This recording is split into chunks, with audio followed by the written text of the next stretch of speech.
Hi dear students, this class I am going to discuss a few problems on definite integrals which involves greatest integer function. Let's have a discussion here. Integral 0 to 3 integral part of x dx. I hope so you know how to draw the greatest integer function graph. Between 0 to 1 integral part of x becomes 0. Between 1 to 2 integral part of x is equals to 1. Between 2 to 3 integral part of x is equals to 2. Whether you observed or not, this graph is discontinuous at x is equals to 1, at x is equals to 2, because at x is equals to 1 there is a gap, at x is equals to 2 there is a gap. So the function is discontinuous at x is equals to 1 and at x is equals to 2. So that means greatest integer function is not continuous at all integers. Now observe here, if you substitute the lower limit, observe here x values. If you substitute the lower limit, you will get 0. If you substitute the upper limit, we will get 3. Now tell me, between 0, 3, what are the integers? 1 is an integer, 2 is an integer. So that's why we have to break up this one. Integral 0 to 1, next 1 to 2, next 2 to 3. Now tell me, 0 to 1 integral part of x becomes 0, 1 to 2 integral part of x becomes 1, 2 to 3 integral part of x is equals to 2. Now we have to simplify this one, right? So that we can write it as, so this part is 0, next one is 1 into upper limit minus lower limit. The next one is 2 into upper limit minus lower limit. So we are getting the answer as 1 plus 2, that is equals to 3. So the same way we can discuss in another, the same question we can discuss in another way also. 0 to 1, 0. That means here there is no figure to find the area. But we can observe next 1 to 2, 1 dx. That means the area bounded by the curve y is equals to 1 between the lines x is equals to 1 and x is equals to 2. This is the area of a square, 1 unit. Next, the area bounded by the curve between the lines x is equals to 2 and x is equals to 3 with the line y is equals to 2. This area we have to find out. This area is, this is a rectangle area. This width is equals to 1 unit and this length is equals to 2 units. That's why this area you will get 2. So this total area you are getting 1 plus 2, that is equals to 3. Like that also we can do.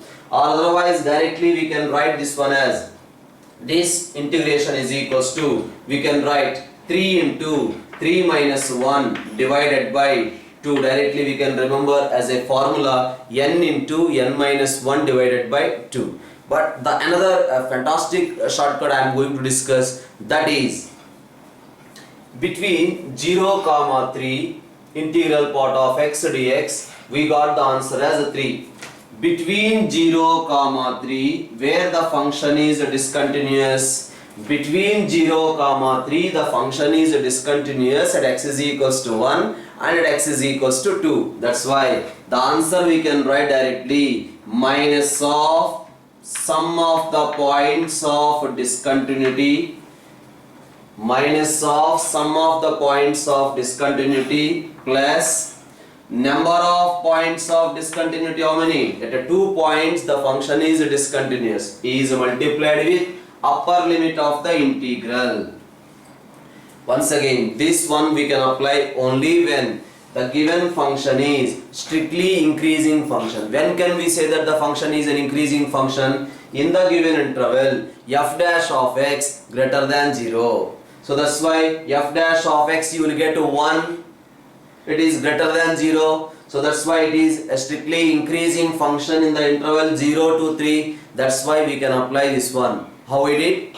Minus of sum of the points of discontinuity, greatest integer function is discontinuous at all integers, plus the upper limit is multiplied with number of points of discontinuity. At how many points the function is discontinuous? At 2 points the function is discontinuous. That's why 2 into 3 you are getting 6 minus 3 you will get the same answer 3. So here the other one is n into n minus 1 by 2 also you will get the answer same 3. So I am going to discuss how we are getting the n into n minus 1 divided by 2. You can observe here, this is the discussion we are going to do. Integral 0 to n integral part of x dx. Now x values. Tell me what are the x values. If you substitute the lower limit, you will get 0. If you substitute the upper limit, we will get n. Tell me between 0 comma n, what are the integers? 1 is there, 2 is there, 3 is there, and so on up to n minus 1 is there. These are the integers. At all these points, the function is discontinuous. That's why directly answer what we can write, because it is a strictly increasing function, right? So we can apply that one. Minus of sum of the points of discontinuity plus number of points, how many? n minus 1 points, that is multiplied with the upper limit. So this answer you know, minus of sum of the first n minus 1 natural numbers divided by 2 plus n minus 1 into n. Now that simplification you will get n into n minus 1 divided by 2. So that is the reason we are getting integral 0 to n, where n is a natural number. Integral 0 to n integral part of x dx is equals to n into n minus 1 divided by 2. So another question, you can see the question is given like this. Integral 0 to 1.5 integral part of x square. Integral part of x square dx. Okay, observe here x square. So if you substitute the lower limit, we are getting 0. If you substitute the upper limit, you will get the value as 2.25. Now tell me between 0 and 2.5, what are the integers? The integers are 1, come on, next 2. These are the two integers. Okay. So now x values, what we can write? These are x square values, but these are x limits. What are the x values? 0. Here you will get root 1 is 1. Here you will get root 2. This one is 1.5. That means between 0 and 1.5, these are the 2 points. When x is equals to 1, you will get integer. When x is equal to root 2 also, you will get an integer. That's why at these 2 points, the function is discontinuous. The function is discontinuous. At the same time, this function is strictly increasing function. You can check its differentiation is 2x. 2x is positive in the interval 0 to 1.5. So that's why it is a strictly increasing function. That's why that technique we can use here also. So what we can write the answer directly? The answer we can write directly minus of sum of the points of discontinuity plus number of points of discontinuity is 2 is multiplied with the upper limit. Right? So another question you can take. This is the question 0 to 10 integral part of root x. 0 to 10 integral part of root x. Same here, root x. What are the values we are getting? When x is equal to 0, you will get 0. When x is equals to 10, we are getting root 10. Now tell me between 0 comma root 10, what are the integers? 1 is there, right? 2 is there, next 3 is there. Those are root x values. Then tell me what is x values? X values are 0, 1, 4, 9, that is a 10. That means in between, these are the x values. X values from 0 to 10, between 0 to 10, these are the numbers. Because you can check root 1 you will get 1, root 4 you will get 2, root 9 you will get 3. So between 0 comma 10, at these 3 points the function is discontinuous. That's why we can write the answer directly minus of 1 plus 4 plus 9 plus the upper limit is multiplied with the number of points of discontinuity. Number of points of discontinuity between 0 comma 10, 3 are not. That's why number of points of discontinuity is multiplied with the upper limit. So another question also we can take here. The question is given in this way. Integral 0 to 125 cube root of x. Cube root of x dx. That is the another question given. Now here also same, you can check cube root of x is equals to, if you substitute the lower limit you will get 0. Now if you substitute the upper limit, what we will get? 5. Between 0 comma 5, what are the integers? 1 is an integer, 2 is an integer, 3 is an integer, 4 is an integer. Now what are the x values? Because these are cube root of x values, so x values are 0, here 1, here you will get 8, here you will get 27, here you will get 64, and the given one is 125. That means for these values of x, it becomes an integer. For these values of x, it becomes an integer. That's why how to write this? We can write in this way: minus of sum of the points of discontinuity, that is 1 plus 8 plus 27 plus 64 plus number of points of discontinuity 4 is multiplied with the upper limit 125. That is the way to approach these type of questions. So let us participate in another question discussion here. The question is given in this way. So integral 0 to 1 integral part of x square plus x plus 1 dx. So you know very well, this we can write it as integral 0 to 1 integral part of x square plus x plus 1 dx. I hope so everyone followed this one, because you know integral part of x plus k, when k is an integer we can write integral part of x plus k. So that's the reason 1 I written outside. That's why now you don't have any objection with 1 integral part of x square plus x dx plus integral 0 to 1 dx. So you can proceed this one. I am not going to discuss about this. I am going to discuss about this one. Now check x square plus x. What is the lower limit? Substitute the lower limit here, you will get 0. Substitute the upper limit, you will get 2. Whether you observed or not, this function also strictly increasing function. Its differentiation you will get 2x plus 1. F dash of x we are getting 2x plus 1. For these values f dash of x greater than 0 only. At the same time limits are starting from 0. Starting point must be 0 for this technique. Right, x square plus x we are getting 0. For upper limit we are getting 1, 2. Between 0 comma 2, what are the integers? There is only one integer. That means x square plus x, we have to find out x value. The big difficulty arises. Are x square plus x is equals to 1. For what value of x? Yes, you will get x value is equal to minus b plus or minus root 5 divided by 2. That means we are getting x value is equal to minus 1 minus root 5 by 2. No need to consider this one. This is out of boundary, because for us between 0 to 1 only. The other value of x is equals to minus 1 plus root 5 divided by 2. So that's why this one we are getting 0.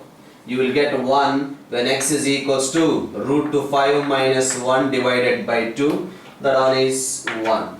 So that's why between 0 comma 1, this is the x value. At this x value the function is discontinuous. This is the value of x. That's why what we can write directly the answer. Directly we can write the answer as minus of sum of the points of discontinuity. There is only one point of the discontinuity plus number of points of discontinuity is multiplied with the upper limit plus, you know, this answer is 1. Right? So that is the way to approach this particular question. So another question you can see here. So the question is given like this: integral 0 to pi by 2, integral 0 to pi by 2, integral part of 3 sin x dx. Integral 0 to pi by 2, integral part of 3 sin x dx. The same procedure here. We have 3 sin x, right? So when x is equal to 0, you will get 0. When x is equal to pi by 2, you will get 3. Tell me between 0 comma 3 what are the integers? 1 is an integer, 2 is an integer, right? మరి 3 sin x is equal to 0 means x values we have to find out. 3 sin x is equal to 0, then x is equal to 0. 3 sin x is equals to 1, then x is equal to sin inverse of 1 by 3. 3 sin x is equals to 2, then x is equal to sin inverse of 2 by 3. Following or not? Next 3 sin x is equal to 3 means x is equals to pi by 2. At the same time we have to think about lower limit is beginning with 0. At the same time if you differentiate this one you will get 3 cos x. 3 cos x means f dash of x is positive, we got 3 cos x. Cos x is positive between 0 to pi by 2. So it is satisfying starting the limit 0 and increasing function. That's why we can approach that particular technique. Now tell me between 0 comma pi by 2, these are the numbers where the function is discontinuous. For this value you are getting an integer. For this value of x we are getting an integer, right? So that's why what we can write the answer. The answer we can write it as minus of sum of the points of discontinuity sin inverse 1 by 3 plus sin inverse 2 by 3 minus of sum of the points of discontinuity plus the upper limit is multiplied with number of points of discontinuity. Number of points of discontinuity is equals to 2. So let's have another question discussion here. The question is given in this way. So if you want to write, because sometimes they may give the question like this, because you know sin inverse x plus cos inverse x is equals to pi by 2. That's why we can write pi by 2 minus sin inverse x. We can write it as cos inverse x. So now the answer may be given like this: cos inverse 1 by 3 plus cos inverse 2 by 3. Yes, this is also the correct answer. Integral 0 to 1, 3 times sin inverse x dx integral part of x. When x is equal to 0, you will get 0. If you substitute the upper limit, sin inverse of 1. Sin inverse of 1 is pi by 2. That's why it becomes 3 pi by 2. Between 0 comma 3 pi by 2, these are the integers 1, 2, 3, 4. Now x values are sin 1 by 3, because 3 sin inverse x is equals to 1. Sin inverse x is equal to 1 by 3. Then x is equal to sin 1 by 3. Next one is sin 2 by 3, sin 3 by 3, sin 4 by 3. So these are the 4 points where the function is discontinuous between 0 comma pi by 2. That's why minus of sum of the points of discontinuity plus 4 times, because number of points of discontinuity 4, upper limit is 1, 4 into 1. Next come back to this one, integral 0 to 1000 integral part of tan inverse x dx. Integral 0 to 1000 integral part of tan inverse x dx. Then what happens here? So tan inverse of 0 means you will get 0 only. Tan inverse of 1000, that means tan inverse of infinity is 90. So tan inverse of 1000 also very close to 90. So like this we can write it as approximately equal to 90, nearly 90. Now what happens between 0 and pi by 2, there is only one number, integer is only 1. So now we can write x value is equals to 0 here, and tan inverse x is equal to 1 means x is equals to tan 1. The upper limit here it is given as 1000, because tan inverse x is equals to pi by 2, that means x value is very big value. That big value is upper limit nearly equal, that means it is not exactly 90, near to 90, near to 90. So that's why that definitely this between these two, one is an integer. So we got this one. Now what happens, this is only one point of discontinuity. That's why minus of the sum of the points of discontinuity plus the upper limit is multiplied with number of points of. Let's have another question discussion here. Integral 0 to 2 pi integral part of sin x dx. But wait here. What happens here? Lower limit is starting from 0 only, but this is not an increasing function. 0 to 2 pi, its differentiation becomes a cos x. Positive also possible, negative also possible, f dash of x. That's why it is neither increasing nor decreasing function. So how to proceed? Observe here, nothing difficulty. So we have the problem is sin x. If you substitute the lower limit, what happens? 0. If you substitute the upper limit also, we are getting 0 only.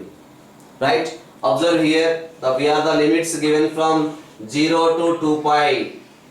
This is the limits given from 0 to 2 pi. Otherwise, you can observe the graph of sin x in the interval 0 to 2 pi.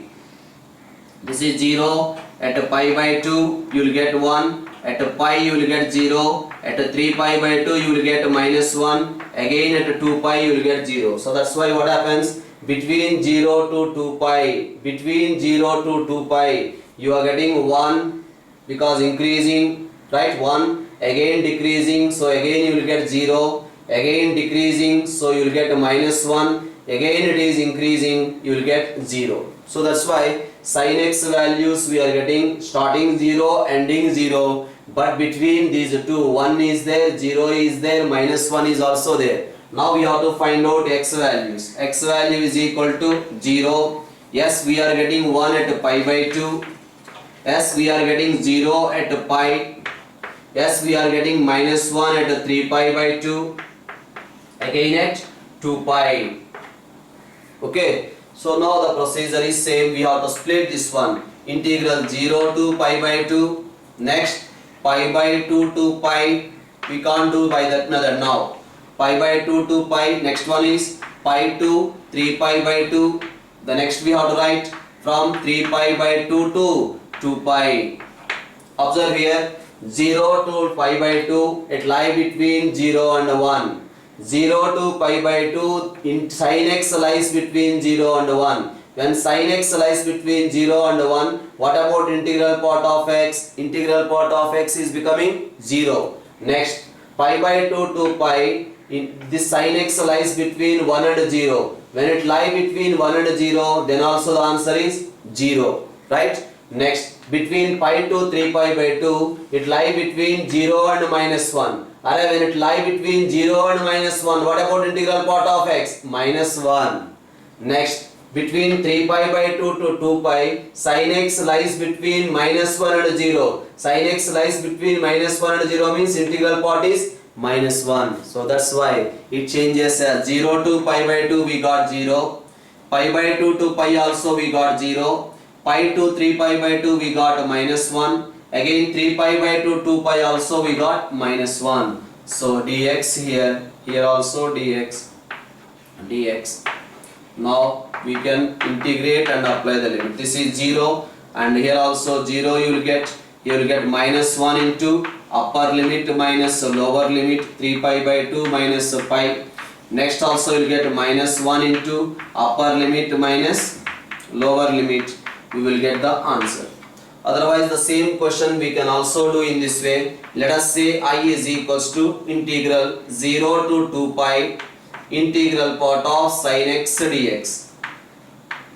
Integral part of sin x dx. Now apply the property in place of x, 2 pi minus x, that is 0 to 2 pi sin 360 minus theta is minus sin theta. That's why we will get this one, minus of sin x dx. Now you can observe here, integral part of minus x. Integral part of minus x we can write minus integral part of x minus 1. So with the help of that it becomes minus integral part of sin x minus 1. So integral part of minus sin x we can write it as minus integral part of sin x minus 1 we can apply here. Now this is again I, shift to this side, you will get 2i is equals to minus 2 pi because this becomes minus 2 pi. Therefore we are getting I is equals to minus pi. So here also you will get the same answer. 0 to 1000 integral part of cot inverse x dx. So first of all this information you have to know, cot inverse x always lies between 0 and pi. The principal branch for cot inverse x is between 0 to pi. Okay, that is information. Okay, here he is saying x values lies between 0 and 1000. Cot inverse x is a decreasing function. That's why when we are applying decreasing function, inequality changes. Cot inverse x is almost tending to infinity, we can consider. Tending to infinity in case of 0. At the same time it becomes 0 when x value is equals to pi by 2. That's why we can say cot inverse x lies between 0 to pi by 2. Right. Cot inverse x we got 0 and the upper one we got pi by 2. Between 0 to pi by 2 there is only one integer, that is 1. Now x values, x is equals to, here also reciprocal, that part is becoming here, this part is going there. So when cot x is equals to, cot inverse x is equals to 1, x is equals to cot 1. At this point we are getting an integer. Okay, so how to split that one? 0 to 1000 we have to split. This is 0 to 1000. If it is 0 to infinity also, you will get the same answer. 0 to 10,000 also, you will get the same answer. Now it is 0 to 1000. 0 to 1000. Integral part of cot inverse x is asking. That's why I am writing this one as 0 to cot 1. Next one is 0 to cot 1. The next one is cot 1 to 1000 or infinity, you will get the same. But 0 to cot 1. 0 to cot 1. Cot inverse x value lies between 0 and 1. When the cot inverse x value lies between 0 and 1, integral part of x becomes 0. Next, cot 1 to 1000. Cot 1 to 1000, the value lies between 1 and pi by 2. Between 1 and pi by 2 means the integral part becomes 1. So there ends the matter. So now this integration is cot upper limit 1000 minus cot 1. So that is the 0 to infinity integral part of 3 by e power x. Come on, substitute the lower limit. In place of x we are substituting 0. E power 0 is equals to 1. That's why 3. If you substitute the upper limit e power infinity, denominator is tending to infinity, means this total value is becoming 0. So that's why, so for lower limit we are getting 3, for upper limit we are getting 0. Between 3 comma 0 the integers are 2 and 1. So that means now 3 by e to the power of x is equal to 3. Then what is x value? X value is equal to 0. Similarly 3 by e to the power of x is equals to 2. That means e to the power of x is equal to 3 by 2. E power x is equal to 3 by 2 means x value is equal to log 3 by 2 or not. That's why when 3 by e power x is equals to 2, x value will get logarithm of 3 by 2. Next, if 3 by e power x is equals to 1, then x value will get log 3. Finally, we are tending to infinity. So these are the 3 by e power x values, then these are the x values, right?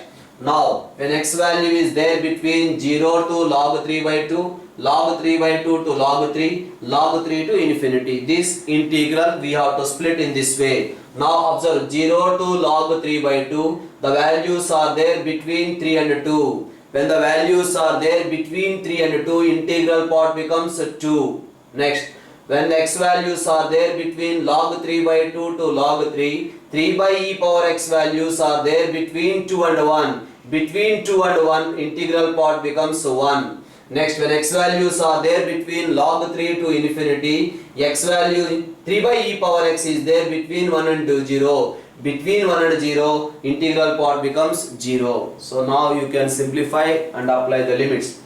So another question I am giving. Try to work out. If you have a doubt, please WhatsApp me.